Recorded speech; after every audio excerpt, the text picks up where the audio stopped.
Fred alla Persian diventare fast i ben vezadon per il nuovo video. Hor ekna ikros habro kongon kolosrun. Alors aujourd'hui, bonjour à tous les amis, c'est First. Déjà, on se retrouve du coup pour un nouvel épisode de la série du Shoirané, c'est l'épisode 6. Et comme vous le voyez sur le titre, et comme je l'ai dit en introduction, nous allons aujourd'hui parler des couleurs. Des couleurs, alors, les couleurs, de manière générale, ça va être un petit point de vocabulaire, pas très très long. On va très très vite en parler. C'est pour ça qu'en deuxième partie de vidéo, pour que la vidéo soit un minimum intéressante et assez longue pour créer du contenu, je vous ai mis tout un tas de nouveaux verbes, vous allez voir.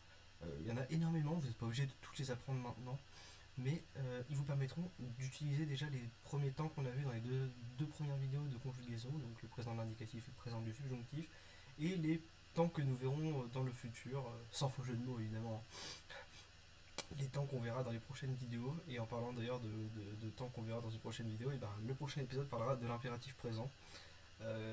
Comme ça, vous aurez tous les temps du présent. Et du coup, vous pourrez utiliser ces temps. Et donc, du coup, il vous faudra des verbes pour pouvoir les employer. D'ailleurs, n'ayez pas d'inquiétude concernant le vocabulaire. Je suis en train d'essayer de trouver des idées. Vous voyez, ces petits concepts de faire des vidéos, d'alterner vidéo vocabulaire et conjugaison, pour l'instant, ça marche plutôt bien. J'ai quelques idées pour l'instant. Il faut que je bosse pour en avoir d'autres. Mais du coup, vous voyez à quel point, pour l'instant, je suis un petit peu limité en vocabulaire. Vous voyez, je fais une vidéo sur les couleurs. C'est pas énorme en termes de vocabulaire. C'est pour ça que je vous rajoute des verbes pour faire du contenu un minimum intéressant. Mais ne vous en faites pas, je vais essayer de faire des vidéos plus riches et plus complètes dans le futur. Alors, tout de suite, on passe aux couleurs. Alors, en Shoirané, des couleurs, il y en a 13. Pourquoi il y en a 13 Je tiens à vous rassurer. De manière générale, des couleurs, il y en a plus. Mais bon, des vraies couleurs, voilà, on va clore un débat. Des vraies couleurs, il n'y en a que 13. Les couleurs qu'on peut vraiment appeler des couleurs. Le reste, ce sont des animaux. Parce que taupe et saumon, ce ne sont pas des couleurs. Arrêterons, s'il vous plaît. Des trucs comme anthracite aussi, c'est des teintes. C'est pas des couleurs. Alors là, ici, on va vraiment parler de couleurs. On n'est pas là pour faire de l'art à haut niveau. C'est juste pour pouvoir utiliser des couleurs de manière générale pour qualifier des choses, pour dire ah ben, ça c'est bleu, ça c'est rouge, voilà. Les trucs qu'on apprend en tout début dans une langue, hein, classique. Alors, déjà, petite clarification au niveau des couleurs. Sachez que, comme en français, et comme en espagnol, ou comme dans la plupart des langues, les couleurs vont être donc vont avoir deux catégories différentes de types de mots. Donc on pourrait les utiliser comme des adjectifs pour qualifier un nom, par exemple la table rouge. Ici rouge est un adjectif, ou on pourra les utiliser comme des noms. Le rouge sans. Vous voyez, ici c'est sans l'adjectif et rouge est un nom commun. Et donc, si on les utilise comme des adjectifs, ils seront littéralement invariables et vous les prenez comme ils sont ici, euh, c'est-à-dire écrits comme ça. Et vous les placez évidemment, je ne l'ai pas précisé, mais vous les placez derrière le nom, comme on le fait la plupart du temps en français. La table rouge, la porte bleue, vous voyez, vous mettez tout derrière. Par contre, contrairement au français, vous accordez rien du tout, quoi. Vous vous laissez vraiment avec les terminaisons en roux, en jroux même, on reviendra dessus après. Vous voyez, nous en français, la table bleue, on mettrait un E. Les tables bleues, on mettrait un S. En Shoirané, vous laissez vraiment la terminaison de base. Et si vous les utilisez comme des noms, de la même manière, euh, vous n'utilisez vraiment, vous les utilisez au masculin. Parce que les couleurs sont masculines.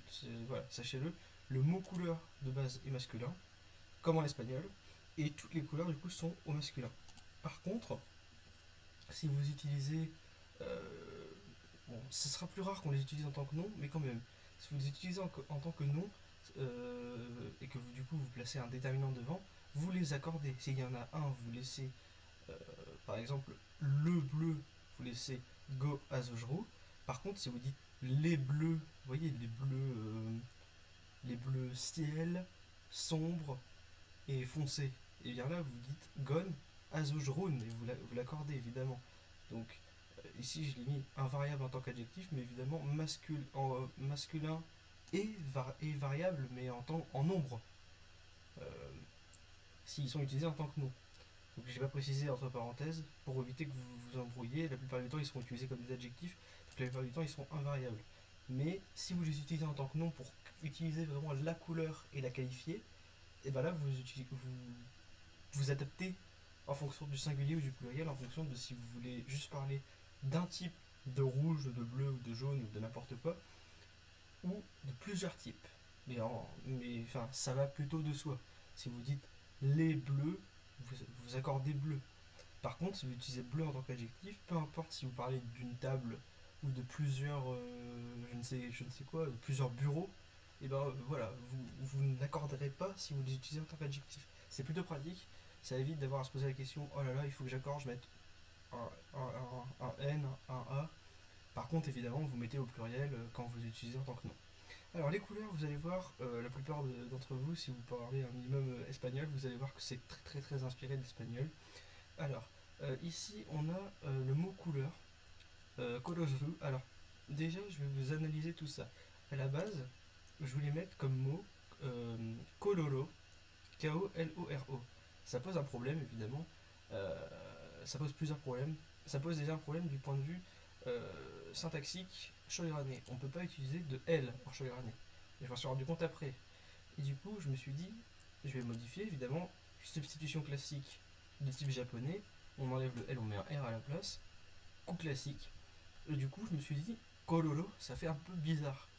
Du coup, je me suis dit, je vais changer la voyelle finale pour quelque chose qu'on n'a pas beaucoup en shoirané, c'est-à-dire un nom commun qui finit par U. Et je me suis dit, c'était pas trop mal. Sauf que j'aimerais bien qu'on rajoute un son qu'on n'entend pas beaucoup dans la langue, et qui pour autant est un son qui est magnifique, je trouve, qui est le son G. Alors ouais, bon là je me suis un peu fait un kiff, c'est vraiment, il n'y a vraiment pas d'explication très logique à tout ça, c'est juste, bah j'aime bien. Au bout d'un moment, il faut mettre des choses, vous voyez, il faut mettre des choses qui font plaisir. Et du coup, voilà, évidemment, le N entre parenthèses marque du pluriel si vous utilisez le mot couleur dans une phrase au pluriel. Bah, nous en français, on rajoute un S, vous voyez, classique. Sauf que bon, il faut que vous appreniez que le mot est masculin, parce que ça nous vient de l'espagnol. L'espagnol, el color, on dit au masculin. Et du coup, je trouvais ça plus simple. Et derrière, alors voilà, nous en français, on accorde en tant qu'adjectif, en cheval, vous accordez pas en tant qu'adjectif. Et si vous utilisez en tant que nom, évidemment, vous mettez des N. J'ai pas mis des N entre parenthèses pour éviter de vous embrouiller. Mais de manière générale, vous voyez ici, couleur ne peut pas être un adjectif, c'est toujours un nom. C'est pour ça que j'ai mis le N quoi qu'il arrive. Mais pour les couleurs ici, la plupart du temps, vous les utiliserez comme des adjectifs. C'est rare qu'on l'utilise en tant que nom, mais ça arrive.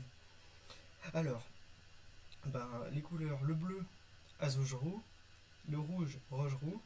Vous voyez, toujours cette marque gerou à la fin. Évidemment, la plupart des racines nous viennent euh, de l'espagnol. Hein. Vous l'aurez peut-être remarqué. Jaune, amarigerou, vert, veigerou, violet, violerou, cyan, c'est une couleur. Je fais partie du tableau des couleurs. Cyagerou, orange, narangerou, marron, margerou, blanc, morangerou. Et vous voyez, blanc, blanche, peu importe l'accord. Pareil pour violet, violette. Ça reste, si on utilise en tant que nom, ça reste violerou, borangerou.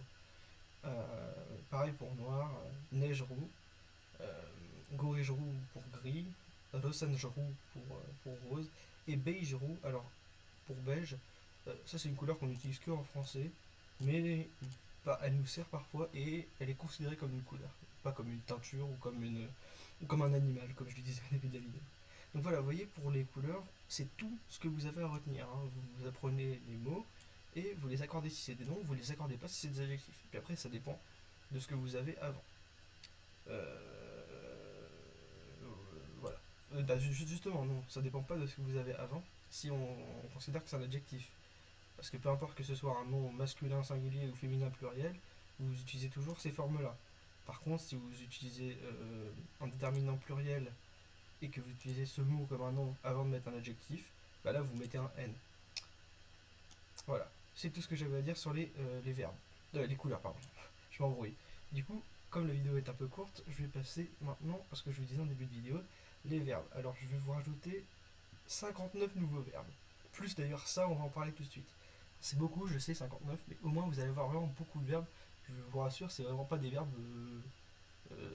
J'ai été chercher vraiment les verbes les plus usités sur internet. Comme ça, vous allez vraiment avoir tous les verbes. Bon, c'est les verbes les plus utilisés en français, mais du coup, je me base sur des langues que je connais déjà pour créer ma propre langue. Donc, du coup, c'est les verbes les plus utilisés. En gros, c'est le top 30 des verbes les plus utilisés à l'oral et à l'écrit. Du coup, il y en a en commun. Et puis, il y en a que j'avais déjà mis moi qui n'étaient pas dans la liste. Donc, voilà, vous allez voir, c'est vraiment. C'est juste pour que vous puissiez déjà vous entraîner à utiliser les temps. N'hésitez pas d'ailleurs dans les commentaires à utiliser n'importe quel temps, me dire est-ce que ça c'est une phrase correcte. Et ben, je vous répondrai évidemment parce que je suis quelqu'un de sympathique, je n'aime pas vous manger. Voilà. Donc n'hésitez pas, hein, toujours à essayer des choses, à me dire s'il y a des choses qui vont pas et à me dire s'il y a des choses que vous ne comprenez pas. C'est vraiment le plus important. Moi, avant même de, de résoudre mes propres problèmes, j'aimerais résoudre les vôtres. Voilà, sachez-le, on est ensemble, c'est une collaboration, c'est un projet qu'on réalise ensemble, même si c'est moi qui suis à l'origine du projet, euh, votre avis compte, sachez-le. Alors, on va commencer par, avant de passer vraiment à la liste complète et exhaustive de tous les verbes que j'ai mis tout en dessous, d'ailleurs vous voyez il y a quand même 5 pages, donc ça va être assez long, mais j'ai pas grand chose à expliquer à part vous montrer les verbes. Je vais juste revenir sur ça, ce que j'aurai peut-être pas l'occasion d'en reparler, parce que je ferai pas forcément un cours entier sur la négation. Mais du coup, vous voyez cette petite particule, et là, je pense que vous commencez à être habitué. En chevronnée, les particules, il y en a partout, que ce soit la particule interrogative da, la particule des nombres ordinaux d, la particule des adverbes numériques t, et vous allez en voir encore d'autres. Et bien du coup, retenez cette particule, parce qu'à elle tout seule, elle gère la négation. Donc, comment ça fonctionne en termes de négation? Eh bien, en gros, vous conjuguez, vous mettez enfin, vous faites une phrase affirmative, hein. Euh, vous mettez votre sujet, votre verbe. Par exemple, si vous voulez dire je suis, ek, da, et puis derrière vous mettez votre complément. Et bien, si vous voulez dire je ne suis pas, tout simplement vous dites ek, da, kedo, et derrière vous enchaînez avec votre complément. Toujours, par contre, vous mettez kedo derrière le verbe. Sauf dans un cas, c'est si vous utilisez euh, ne pas plus infinitif comme en français. Ben là, vous utilisez kedo en premier et vous mettez l'infinitif. Par exemple, ne pas faire et puis complément derrière, on dirait kedo ikukro. Par contre, je ne fais pas, vous utilisez ek ikukra kedo. Voilà, j'espère que vous aurez compris. C'est comme en français en fait, c'est vraiment pas compliqué. Et du coup, ben, j'ai rien d'autre à rajouter. On va juste passer sur la liste des verbes. Vous allez voir, les verbes ont toujours enfin, plus ou moins un pattern. Euh, et je vais du coup revenir sur les deux trois patterns qu'on a. Après, il y a des verbes évidemment qui font n'importe quoi. Mais de manière générale, de toute façon, vous allez toujours pouvoir reconnaître, comme je l'ai dit, je vous ai jamais menti, un verbe finit toujours par ro. Et ça, c'est un truc que vous pouvez retenir vraiment facilement. Ça ne veut pas forcément dire, si vous voyez un mot qui finit en ro, que c'est un verbe, mais globalement, il y a 95% de chances que ça en soit. Et puis surtout, n'importe quel mot qui ne finit pas par ro est sûr à 100% de ne pas être un verbe. Sachez-le, vraiment. Jusqu'à être vraiment aucune irrégularité à l'infinitif. Alors, passons vite fait sur ces mots. Donc sur les verbes les plus usités, vous voyez, on a quand même ces verbes-là. Franchement, c'est des verbes utilisés que je n'avais pas encore parlé, et du coup, vous allez pouvoir utiliser ces verbes. Alors évidemment, vous n'avez pas encore de noms qui vont avec, donc il n'y a pas énormément d'utilisation possible. Mais vous pouvez vous entraîner à les conjuguer déjà, dans les temps que vous avez déjà. Mais vous allez en avoir de plus en plus, parce qu'une vidéo sur deux va présenter un nouveau temps maintenant. Donc vous allez vraiment pouvoir les utiliser à bon escient. Et vous pouvez déjà vous entraîner sur les vidéos qui sont déjà sorties. Alors, vous allez reconnaître dans beaucoup de cas ce pattern qui finit en zero ou ce pattern qui finit en cro. Euh, Parce que c'est les patterns les plus usités dans les verbes en chevronnais. Et donc, du coup, bah là, ici, ça dépend vraiment de la. de. Comment vous expliquer. Ça dépend vraiment de ce que j'ai voulu en faire. En fait, de ce qui me paraissait le plus simple. Mais surtout, en général, les patterns en zero, ça va être sur des verbes à deux syllabes. Et les patterns en cro sur des verbes à trois syllabes. Parce que vous voyez, par exemple, ikukro qui veut dire faire, c'est un pattern en cro en trois syllabes. Et par exemple, on a ici sazero ou mesro ou vezro en deux syllabes euh, qui veulent dire savoir, mettre et venir, et du coup qui sont des patterns en zéro sur des verbes en deux syllabes. Alors, je vais être honnête avec vous, c'est pas exhaustif et ça veut rien dire à 100%. Par exemple, icro, qui veut dire aller, c'est un pattern en cro, pourtant c'est un verbe à deux syllabes. Mais de manière générale, si vous voulez vous aider à retenir, c'est beaucoup plus courant qu'un verbe à deux syllabes finisse en zéro et qu'un verbe en trois syllabes finisse en cro. C'est pas une vérité non plus générale. Vous allez voir dans la liste, il y a plein d'exceptions. Et vous voyez, pour les plus utilisés, par exemple Dozero ou Pokicro, ou Sazero, Vezero, Mesero, tout cela, bah, ils respectent à peu près cette logique. Vous voyez que j'ai soigneusement évité depuis tout à l'heure ce trio de verbes, parce qu'en fait, eux, c'est vraiment les seuls verbes, enfin les seuls verbes, je crois que c'est les seuls verbes pour l'instant qui finissent en iro. Et bah, c'est facile de s'en rappeler, vous voyez, c'est vraiment la routine que vous employez tous les jours, manger, boire, dormir. Sans ça, vous pouvez pas vivre, je crois. Et du coup, voilà, c'est les verbes de survie en fait que vous apprenez en priorité. Quand vous voulez vivre dans un pays étranger, si vous ne savez pas dire ça, c'est un peu compliqué déjà. Donc voilà, Okiro, Bukiro et Dokiro. D'ailleurs, ça donne des mots, des noms communs qui vont avec. Par exemple, Okir, ça veut dire la faim, Bukir, la soif, et Dokir, le sommeil.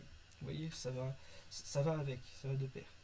Euh, voilà, donc c'était juste pour vous donner une petite précision quant à ces verbes-là. Ensuite, bah, évidemment, on va voir d'autres verbes. Si vous connaissez déjà icro, qu'on a déjà vu dans des vidéos, qui veut dire aller, et ben si vous rajoutez la petite particule ze qui veut dire ce, bon, ici ça voudra dire sans, parce que c'est un verbe un peu particulier, c'est le seul verbe qui va utiliser, vous voyez, ce petite particule en, parce que ben, on dit pas se aller, on dit s'en aller. Euh, Par exemple, si vous voulez comparer avec l'espagnol, et ben irse, voilà. C'est exactement la même chose. Donc du coup ici, ze icro. Séparé, hein, vous voyez, et voilà. Si vous conjuguez, ben, ek, dze, ikra, je m'en vais. Ou par exemple, le polo qui est ek, dze, ikre, pour que je m'en aille. Normalement, jusqu'à présent, vous savez faire ça. Après, vous verrez d'autres temps que vous pourrez utiliser. Surtout l'impératif, ça va servir hein, pour dire va-t'en. Je sais que beaucoup de gens aiment bien dire ce genre de choses. Va-t'en, allez. Vous verrez ça à la prochaine vidéo. Ensuite, ici, se faire, dze, ikukro, pareil. Si vous connaissez ikukro des vidéos précédentes, bah, ici c'est pareil, c'est le verbe pronominal qui va avec. Du coup, voilà. Se faire de manière générale, euh, par exemple, on peut l'utiliser pour se faire passer. Donc, par exemple, dze ikukro pasero, ça veut dire se faire passer. Vous voyez euh, c'est En gros, de manière générale, ce genre de structure, vous calquez sur le français. Ensuite, ici, par exemple, un pattern qu'on n'a pas l'habitude de voir. Et vous allez peut-être me demander pourquoi j'ai pas mis, par exemple, un Z ici. Et bien, figurez-vous que si j'avais mis un Z, on parlerait d'un autre verbe qu'on a déjà vu au-dessus, c'est-à-dire vezro, qui veut dire venir. Et donc, du coup, je me suis retrouvé dans une situation un petit peu coincée, à me dire lequel des deux je laisse vezro, lequel des deux je change pour essayer de trouver quelque chose qui sera pas trop compliqué à retenir. Et je me suis dit, je garde vezro pour venir, et je mets plutôt vero pour voir, parce que déjà, première chose, venir il y a deux syllabes, voir il y a une syllabe, donc du coup, qui est une lettre en plus dans venir me paraît plus logique. Vous voyez, par exemple, ici, 4 lettres, 5 lettres, 5 lettres. Vous voyez, c'est peut-être un moyen plus facile de retenir. Et puis surtout, venir est plus utilisé que, que voir. Donc du coup, je pense que c'est plus intéressant qu'on ait un pattern qui respecte le pattern des verbes les plus usités, par exemple comme mettre ou savoir, ou bien d'autres comme dire aussi, hein, comme on avait en haut. Je préfère que ce style de verbe respecte le même pattern et que s'il y a un verbe qui respecte pas trop le pattern, ce soit un verbe moins usité. Donc du coup, c'est pour ça que c'est voir qui en pâtit un petit peu. Alors que vous voyez, par exemple, regardez, garde le Z. Ensuite, on a joué, vous voyez, toujours ce pattern en verbe en deux syllabes, fini en zéro. Ici, c'est un verbe particulier. Ça vient de l'espagnol. En fait, j'ai tout simplement rajouté un O au verbe espagnol. Vu qu'il fait. Je me suis dit, en fait, pourquoi pas. Voilà. Il n'y a vraiment pas en rajouter beaucoup. Pareil, ici, vous voyez, un verbe en trois syllabes et pourtant il finit en zéro. Donc vous voyez, c'est pas toujours. Et puis voilà, ici, voilà, vous avez aussi le contre-exemple, le verbe en deux syllabes qui finit en cro. Voilà, c'est pas général. Ici, on a un Kiezero qui vient du Kera espagnol. Ici, je vais peut-être m'arrêter 2 minutes parce que vous allez peut-être vous demander c'est quoi cette racine. Et bien, ce n'est pas une racine française ni une racine espagnole, c'est une racine japonaise. Pour ceux qui savent, Suki qui veut dire aimer. Voilà, je me suis dit, empruntons quand même un petit peu à la langue japonaise, parce que bon, ça reste une des 3 langues principales qui a servi à la construction du Shoirani. Alors, elle sert souvent dans les structures de logique, pas énormément en vocabulaire, parce que bon, vous savez, mon vocabulaire en Shoirani, en japonais, pardon, il est pas très riche. Hein. Et du coup, voilà. Un petit mot voilà, qui vient du japonais, il y en aura un peu en dessous encore, mais. Pardon, excusez-moi.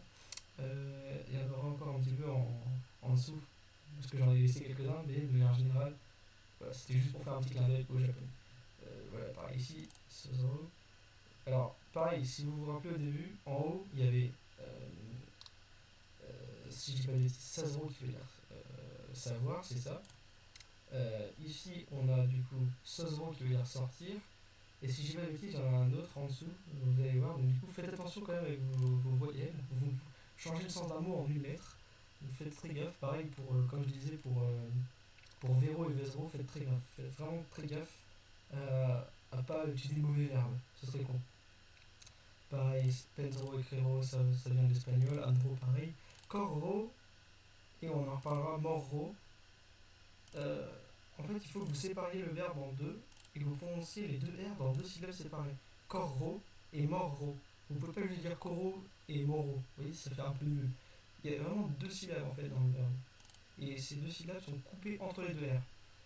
Voilà, c'est juste pour vous dire. Ensuite, on a habitro et vivro, que vous avez vu normalement dans la vidéo de présentation, présentation, vous voyez, pas présentation du Shogun, mais présentation, comment se présenter en Shogun. La première vidéo. Pas la vidéo 0, la vidéo 1. Voilà. Donc vous les avez déjà vus, normalement c'est verbes, vous savez déjà les utiliser. Ensuite on a Desro, Jabolo pour parler, qui vient de l'espagnol, Encuentro parler pour trouver, Dazro donner, et vous voyez, je ne pouvais pas simplement utiliser Daro, j'étais obligé de mettre un Z ici. Bon, ça respecte la logique de la plupart des verbes, mais si je vais utiliser Daro, vous savez ce qu'on aura obtenu. Et ben on a obtenu être. Heureusement que je me suis rendu compte d'ailleurs, parce que je me suis dit, ça va pas, c'est déjà être. Et du coup, voilà, j'ai dû rajouter un Z. Entendro pour comprendre, Conozro pour connaître. Alors voilà, ça par exemple, c'est une racine française. Pourquoi j'ai pas utilisé la racine espagnole? Parce que j'ai eu un problème. Figurez-vous qu'en espagnol, on peut dire demander de 2 manières différentes. Du coup, je me suis dit, oh, je vais pas me faire chier, sinon ça va créer des discords. On va utiliser la racine française. Parce qu'après tout, le français reste aussi une langue d'inspiration pour le chemin. Tedro pour tenir, Kedro pour rester, Movro, pareil, ça vient tout de l'espagnol. Jamro et Zéro que vous avez vu dans les vidéos de verbes. Trabajro qui vient travailler, Compro acheter, Vendro, Vendro d'ailleurs, vendre. Dejro laisser, Voruro revenir. Hajimaro et Owaro, parlons-en, ça c'est aussi des racines japonaises, si vous savez. Hajimari et Owari, le début, la fin, voilà. Vous avez commencé, finir, logique. Rendro et Zélandro, rendre et se rendre. Rezro, lire. Parce que là-bas c'était Lesro, mais j'ai changé parce que pas le droit au L, donc du coup substitution linguistique, on met un R à la place. Buscro, pareil, ça vient de l'espagnol, on remplace le C par un K.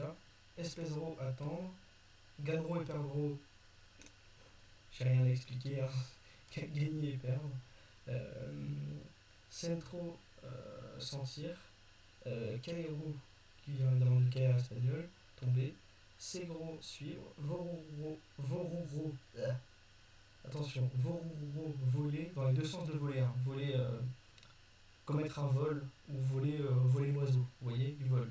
Là, dans les deux sens, vous utilisez voruro. Attention à ne pas confondre avec voruvro, revenir. Faites gaffe, hein. Il y a tellement de verbes qu'il y a forcément des verbes qui se ressemblent. Matro, tuer, et garo, sourire. Vous voyez, c'est magnifique, on termine sur tuer et sourire. 2 verbes qui vont très bien ensemble dans le contexte. Voilà, donc j'espère que vous aurez appris beaucoup de nouveaux mots. Le but, c'est que il y a un maximum de mots, vous apprenez pas tout d'un coup, sauf si vous êtes un malade, hein, vous pouvez tout apprendre si vous voulez, hein, faites-vous plaisir, hein, j'ai envie de dire. Si vous avez que ça à faire, n'hésitez pas, hein, je vais pas vous retenir. Hein. Mais voilà, si vous voulez apprendre des mots, allez-y petit à petit. N'hésitez pas à revenir sur ces vidéos avant. Genre, c'est pas parce que l'épisode est fini que vous ne pouvez pas revenir dessus pour reprendre ou re-regarder une vidéo. Vous vous dites, ah, je sais plus trop comment on dit ça, bah revenez sur un épisode précédent De toute façon, vous avez les titres, donc de manière générale, vous savez où trouver quelque chose que vous cherchez.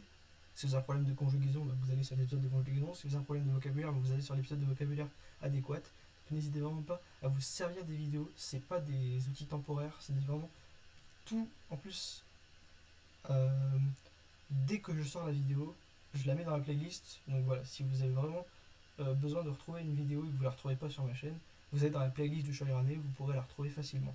Tous les épisodes, ils sont directement mis dedans, avant même la sortie d'ailleurs. Je les mets dans la playlist, puis ensuite je les poste. Donc vraiment, normalement, aucun souci là-dessus. Voilà, donc j'espère que vous aurez apprécié cet épisode 6.